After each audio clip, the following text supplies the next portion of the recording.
Здравейте! В това видео ще ви покажа новите опции за сваляне, които Canva вече предоставя. Тук сме на начален екран, избираме файла, който желаем да свалим. Той се състои от 13 страници. Зарежда.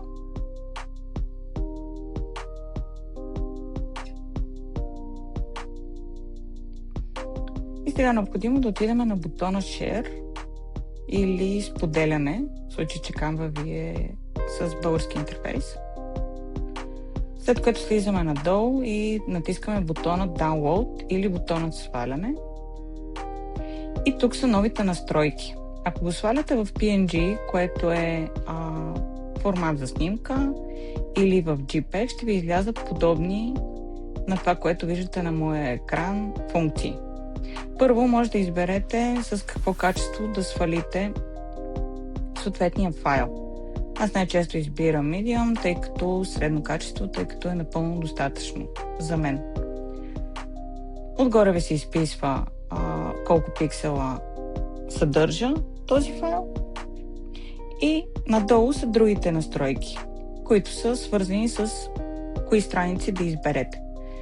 В случая има избрано всички страници, тази страница и последното интересно е Custom, определени страници.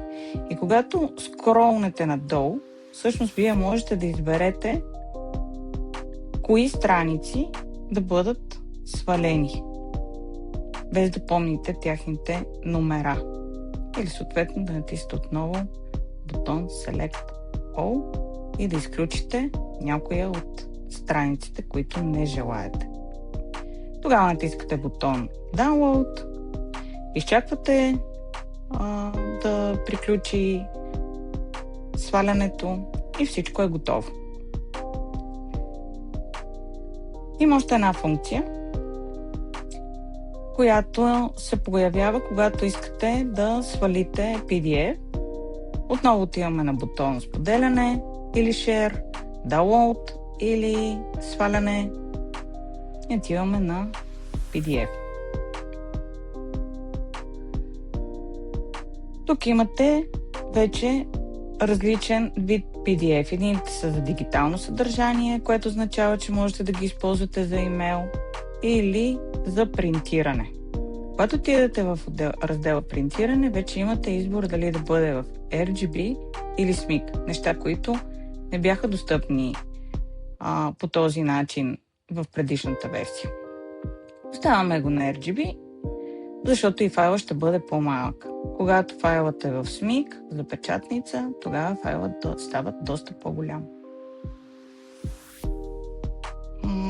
Така. И отдолу имате още настройки. Интересното тук е, че се появява, освен компресиран PDF, имате Download Pages as Separated Files, което досега го нямаше. Което означава не да свалите един цял PDF, който съдържа всичките 13 страници, а тези 13 страници да ви ги разбие всяка страница по-отделно, а не вие после да търсите как да разделяте този огромен PDF-ски файл, което също е една добра функция. Нека да опитаме тази функция. Селектирам отметката да бъдат разделени файловете и останалите няма да ги пипам, защото в случая не ме интересуват. Мога да слагам парола на файла, мога да включа всички бележки вътре и така нататък. Натискам Download.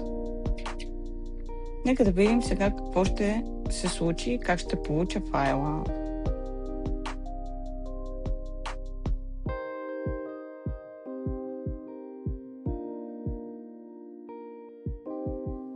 Чудесно, файлът ми се намира в свалените файлове и това трябва да е той. Архивиран, разархивирам го и получавам по-отделно всяка страница свалена отделно. Тук страниците ви се наричат страница 1, 2, 3, 4, 5, 6, 7 и така нататък.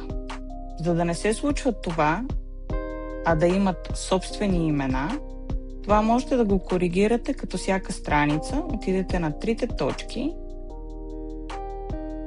и ето тук горе и добавите име от моливчето. И тук записваме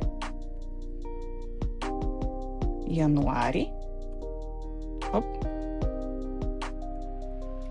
Януари. И това вече е страницата януари. Когато тя се свали, в файла ще пише януари.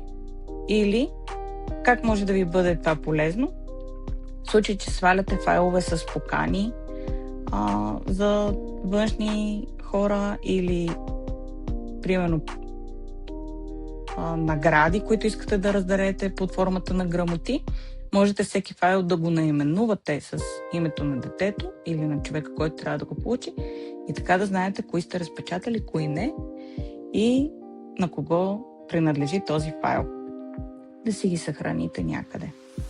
Ами това беше от мене, беше ми много приятно и се надявам да сме били полезни. Довиждане, до скоро!